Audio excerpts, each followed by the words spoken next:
There we go. That's Got weird. it. That's weird. I have to send you a request and then I have to record once again. All right. Welcome, everybody. Evening, folks. I think we're on 12. We're in the double digits. We never know every time we start. And We I could was be. I was wrong the last time. I said 10 and we're on like 11, I think. All right, so we're So I 12. think we're 12. Possible. We're preteen. Preteen. Yeah. Yeah. Yeah. Like Tyler's preteen. I'm a man of the cloth. I'm a virgin. All right, we're moving on now. I'm over this conversation already. I'm not going into that one. I don't want to hear about Twister or anything.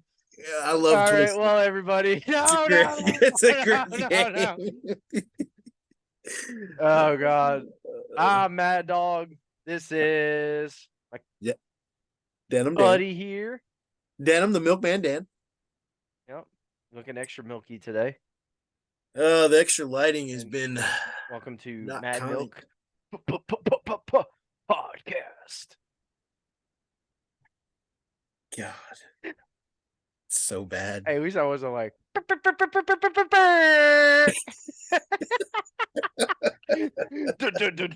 Mad Dog. Oh God. All right, I could do this all day. All right, keep going. How's everyone going? How's everyone doing today? Thanks for tuning in. If you are, and if you're not, You're missing out. fuck off. Wow. Stick them. Stick it. Stick where it hurts. People. All right. Today's episode, we're going to talk about mental health awareness, specifically men's mental health awareness, seeing how it's very much overlooked. So we're going to touch base on both sides of the spectrum. Some personal stories from both Mad Dog and Milkman. I don't know why I talked in third person right there. Myself, thank you. And we'll try to get to the bottom of why it's such the black sheep of the health world. And so let's dive into it. And let's start with my favorite part of the show. Murphy's Mad Dog's least favorite part of the show. I got the greatest jokes, and this guy never laughs. Well, the second one is never funny. The first one is okay. So last episode, you laughed at both of my jokes. I had you at both of my jokes last episode. So shove it. Go ahead. Oh, I'm going first? You always go first because you're a woman. Here we go. We're going to hit him with the 1-2 Scooby-Doo. How can you tell if a tree is a dogwood tree? How can you tell if a tree is a dogwood tree? If it lifts its leg to pee? By its bark. Oh, you son of a bitch. That makes a lot of sense. That makes sense. The tree goes woof woof. Okay. Okay. What did the janitor say when he jumped out of the closet? Supplies. Yeah, that'd be correct. Yeah. Yep. I just want everyone to know I wasn't prepared for the jokes, and I had to go with whatever he found first. Whatever I found on Google, and apparently it's the same website Mad Dog gets all his material. So apparently we found the same site with the same joke. Yeah, it's not going to be interesting. As he's looking down the list, he's like, "Oh, there's that dogwood tree one." Okay, go ahead, Mad Dog. What did the fish say when he hit the wall? What did the fish say when he hit the wall? Splat. Damn. Yeah.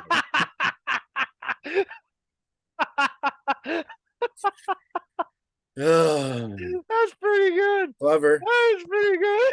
Clever. did the fish say we hit the wall. Damn. Come on, repeat this. You know it's funny. Come on. Okay, Say it one more we're time. gonna follow that up with even Oh with an God. even worse joke. Brought to you Okay. by Google countryliving.com. Dad jokes funny. Literally the same site I got mine off of. I apologize Oh, that's to hilarious. all our listeners and viewers. This is not our I own normally material. I go hope on they know Google to that. get my dad jokes. I get them from the Mm. source themselves, They're pretty funny though. the dads. Okay, I know a few dads. I have one. He is one of the king of kings when it comes to dad jokes, and he has the most epic dad joke ever. Hmm. It's my Polish joke. That's that's where your Polish joke came from? Your Yeah. dad? Yeah. It's gonna That's be an like old a family tradition passed on from to the legacy to dad. legacy of milkmans. He's gonna have a child at one day, and he's gonna be like, "Child, this will be your joke for years to come." Yeah. My father and his father before him spoke of this to many a folk, young and Something old. really bad happens with Polish people, and then you won't be able to tell the joke. You'll be like, "Oh, it's too bad to tell." I can't see that happening in my lifetime, but you never know. Yeah. Well, anyway, hit us with your second one. Go ahead. Anyway, Go ahead there, Cody Jenks. what did baby corn say to mama corn? I don't know what. Where's popcorn? You're not too happy with these jokes. These are horrible. These are horrible. These are absolutely horrible. They say that the sources are fathers. Well, I'll tell you the one about the pizza, but it's a little cheesy.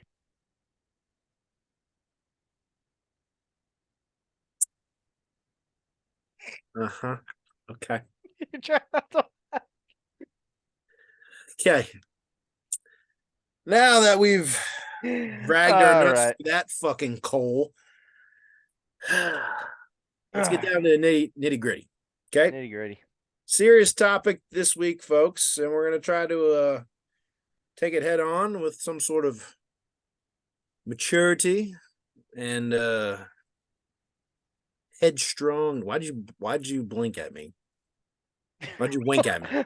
I didn't mean to, but I did. I winked. Well, you all right? Yeah.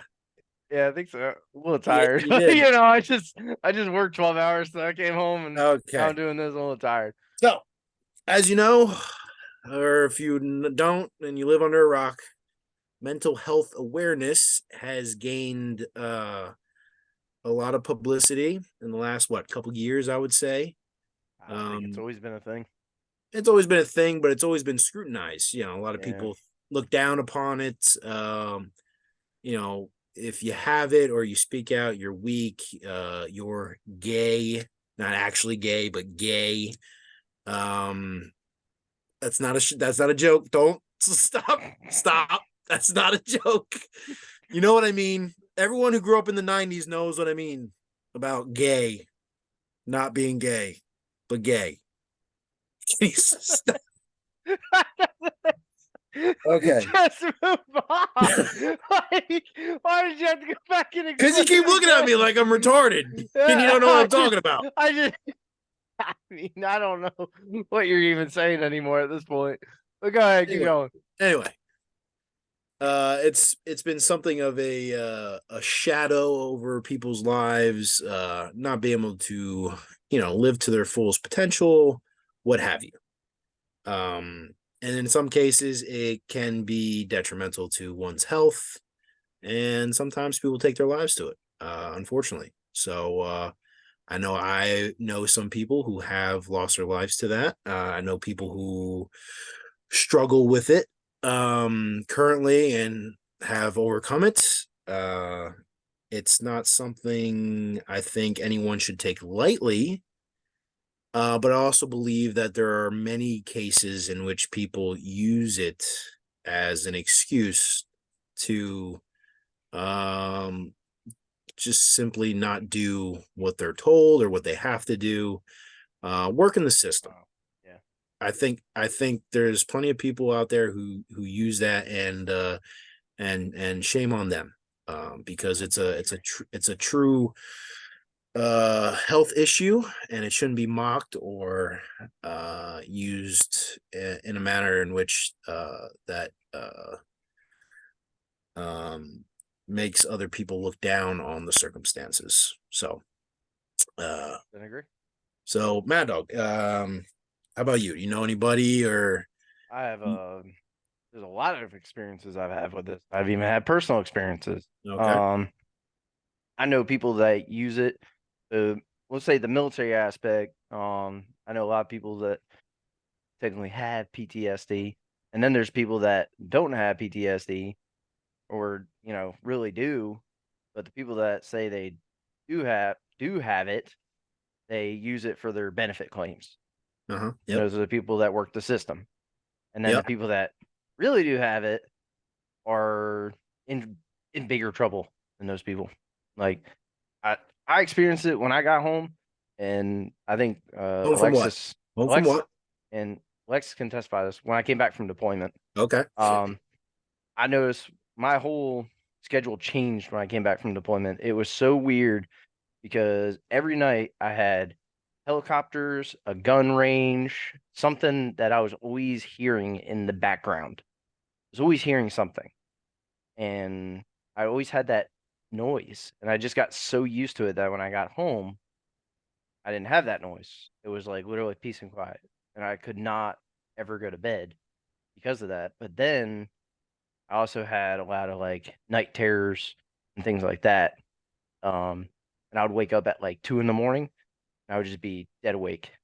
And I'd be up for like 2 hours before I could fall back to sleep again. And it took a while. I would say like a month or two of getting back used to being home, that kind of went away. And every now and then I still have that because of my line of work now. Um, but I mean it's not very often. Not very often. So in your case, you're saying that time was a big help for you in just readjusting to everyday civilian Yeah, I life. I kind of did what like probably most men do with these things, and they just Stuff it down. I'm a man, and nothing's gonna get by me. And is that the healthiest thing? Probably not. Probably not. But I mean, I've I've talked to Alexis about it. Like when I was here, she would ask me like, "Why are you always waking up at this early in the morning, and why can't you go back to bed?" And I'll talk to her about it, and I'll be like, "Well, this woke me up, and then I just couldn't go back to sleep." And I think it was always being like on that guard. I was like when I was in that base, I was always on a guard 24/7. It was like you expected something to happen at any time. And that was always in my head when I was there. And at no point it's like if you think your guard is down and you're not ready. And that's how I always thought. Like if I'm not ready, then I'm unprepared. I'd rather be prepared and ready. So do you find yourself fortunate in having someone like Alexis to kind of like let that off your chest, you know, albeit maybe not the entirety of, the problem, but at least to some degree you were able to express your emotions and feelings and what was going on, that helped you through, right? Most definitely. Yeah. Now, did you feel like you could talk more easily to Alexis than say your parents? I mean, I think I could talk to anybody if they just asked me about it, but I mean, my parents aren't gonna know if I wake up at 2 a.m. unless I like Right. go to the But kitchen and they catch me in the kitchen or something. But right, but there's the stigma, yeah, not saying anything because no yeah. one's 9 times out of 10, like 9.9999 out of 10, no one's gonna say Oh no, no guy is gonna say anything. no And one's gonna say nothing. And no one's gonna ask you, hey, how's your mental health? Out of the blue. Like not a woman, not a man, no and one's gonna do that. it's honestly it's opened my eyes a bit because like when I go to work and I go to my line of work and I see guys that Um, go to bad calls. I literally talk to them and say, "You good? How are you? You know, you feel all right?" Like I try to get them to open up about what they just experienced because you take new guys and put them in this world, and they're just like, "Oh my god, what did I just witness?" And it's pretty bad, like pretty gruesome. So, Yeah, that's and if it explains it better to everybody, I am a law enforcement officer, and there's been terrible scenes that people have seen. Um, I mean, I can't even begin to tell you, but we can somewhat imagine, considering everything on Netflix nowadays is pretty much true crime and real crime and forensic files and stuff like that. But it's only a taste, so I can only imagine what you see every day at work. So it must take a toll, and you got to have some way of letting that out, or in a healthy manner, not you know holding not it back in, and saying, "Let me rough it out." yeah, yeah, yeah. There's some situations. I mean, you could take it and so I watched a video. I don't know if you know Jocko. Uh, Yes. I'm a I'm I'm not like a huge fan, but he has some good things. Do So you he wear his talks. underwear? No, I don't wear his underwear, Okay. but he talks about at one point he talks about like your emotions, when to show your emotions, when to take your emotions and put them away, and he put it in like a Richter scale.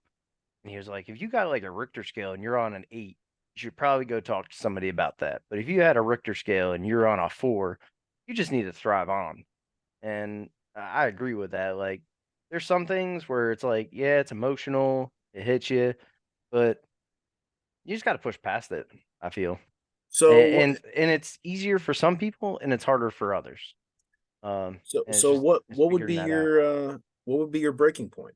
Like, what would cause you to actually reach out and not, maybe not Alexa, call me and be like, hey, you know, something's going on. Like, I need someone to talk. Like, what would put It, you at that it Richter would scale, probably be a pretty traumatic right? scene.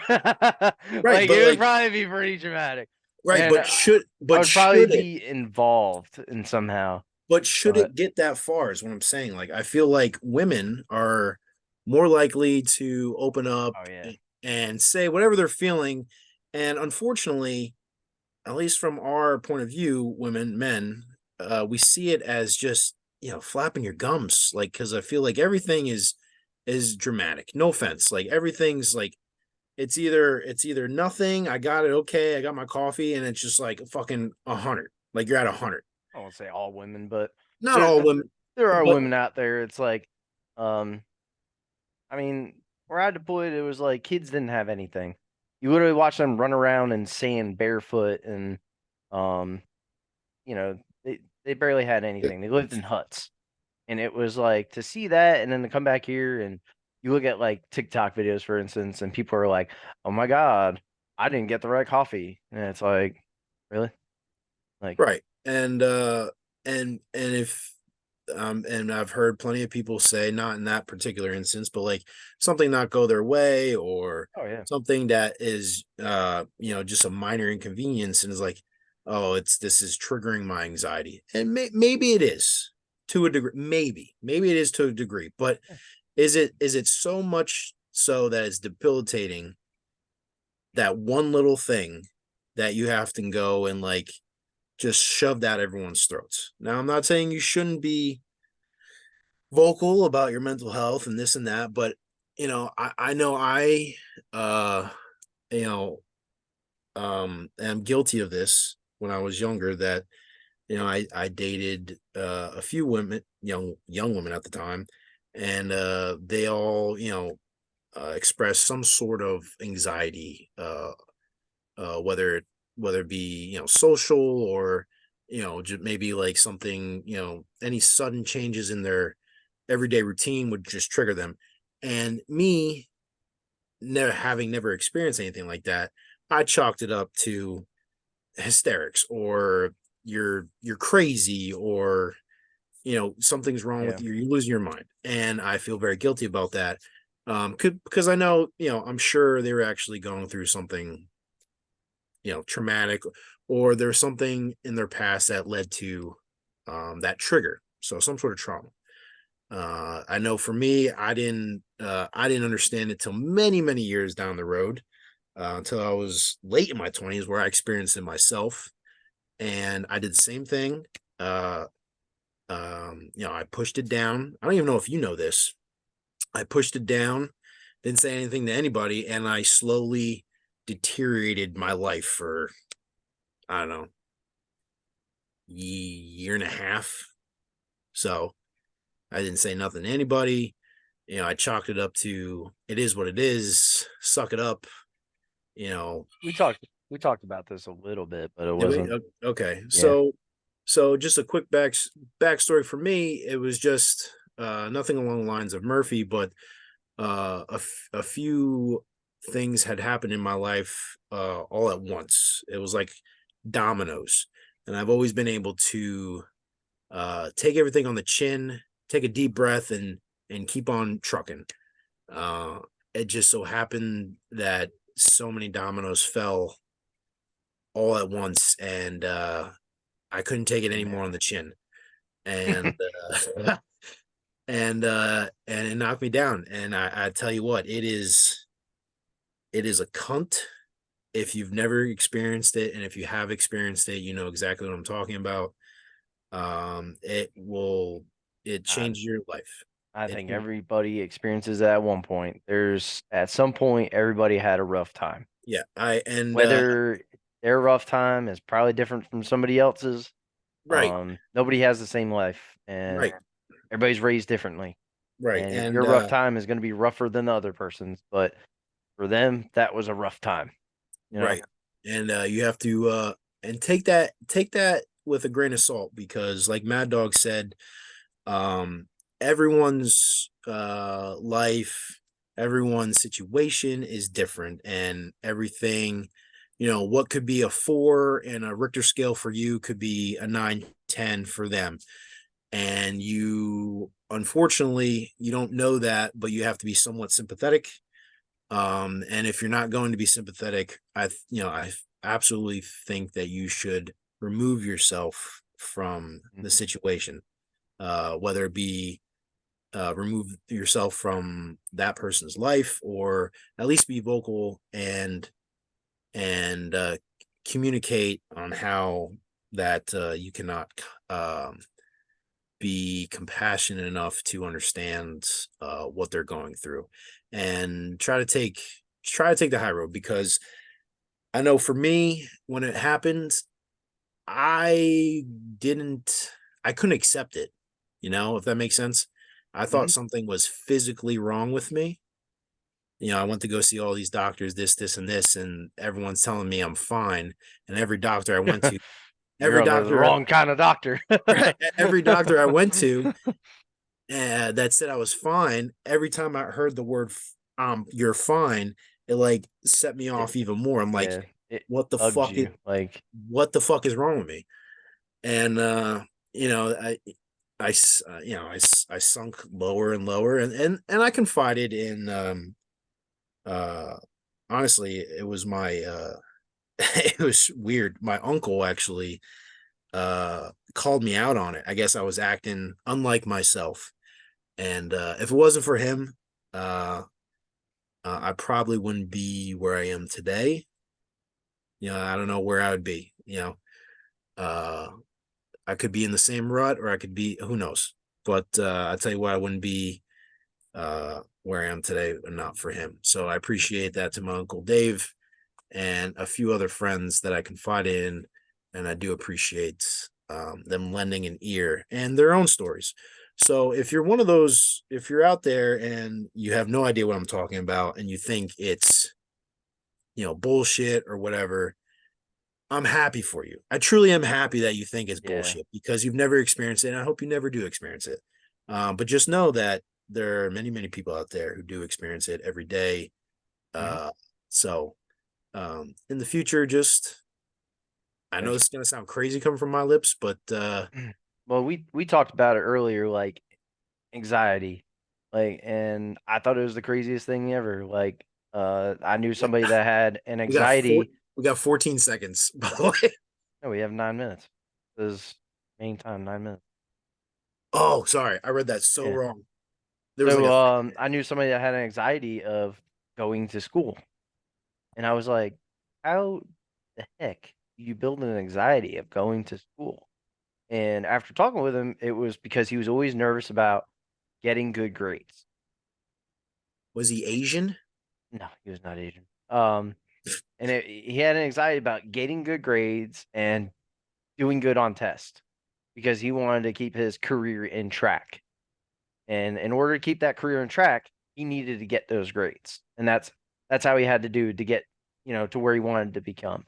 And it was just crazy to think about. Like I couldn't believe like somebody could have an anxiety, but it's out there and like people have that type of thing. I think that's nuts. Yeah, But it's it could like it could it could come sometimes in. some people are so hard on themselves. That's what you get like back in return as like your mental state is that does that to you. You know what I Yeah, mean? yeah. Your So stomach is in knots, or you're so tensed up, and it's not good. It's not good. You gotta roll with it, and oh yeah. not let it overcome you. I know it's easier said than done, but it's very much possible. So um I know for me it was uh flying initiated it.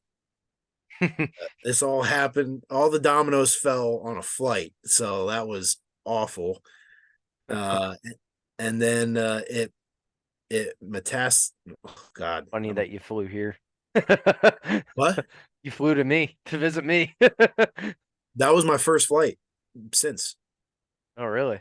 That was my first flight since everything happened, and He did it all by himself, everybody. yep, and it it was a long road to get there. Like I was nervous going up to that flight. I'm freaking out, man. You are freaking out, man. Man, This these snozberries taste like snozberries.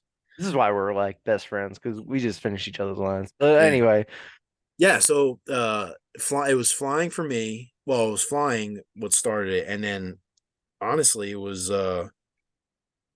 driving, or it was really weird. If I drove somewhere, it just, I don't know, I'd just freak out. And I didn't leave the house for let's see, a couple months, and then COVID hit, okay. and then that That's that on. made everything that He's made done. everything worse. So, but No. it's something that it can be worked through, it can be fixed, and I think more men um should come forward with whatever issue or ailment that they're currently going through. And it shouldn't just be, women having a voice in that particular stigma. I think it shouldn't be a stigma at all. And I think it shouldn't be looked down upon uh, for women, especially for men. Yeah. I get Men that. men will classify you as weak, and that's what it Yeah, is. you know, Other men will be like, he's weak. He talks about his emotions. right? Yeah. Oh, he's a pussy, or he can't get it together. Whatever. Whoa, whoa, whoa! Say that word, but I'm just saying that's what guys would say. They'd call there are worse things that they would say. There yeah, are worse things. yeah. So, I I'm actually not. watched a video about just prior to this because I was like kind of curious about looking it up on like YouTube short videos, and there was a guy that said like he would get threatened to beat up if like he so much as talked about his emotions. It was like that's kind of dumb, Well, you know. You ever we were beat somebody raised. up because they want to talk about something that they felt? Like, I don't know about you, but I was raised where like very little emotion was like, you know, uh, God, I can't even think right now. Very little emotion was revealed, whether it be to my parents or to anyone. You just suck it up, very stoic, very calm, cool, and collective, regardless of the situation. And that's all well and good, if you can maintain that. Um, Some people can. Good on you. You should yeah. probably work for the CIA and go fucking undercover. You And heartless son of yeah, a gun. yeah, and others, can't take it. I know a few people that are some big bad dudes, and I remember when I kind of reached out and kind of revealed, I was at my wit's end, and I kind of just reached out for a helping hand, and come to find out, a few of those people suffered, you know suffering the same thing I was suffering from. So you never know what anyone's suffering. You never know what anyone's going through. I know a good friend of mine's brother-in-law lost his life uh, to mental illness, and it's not something to be looked down upon. You know, Definitely.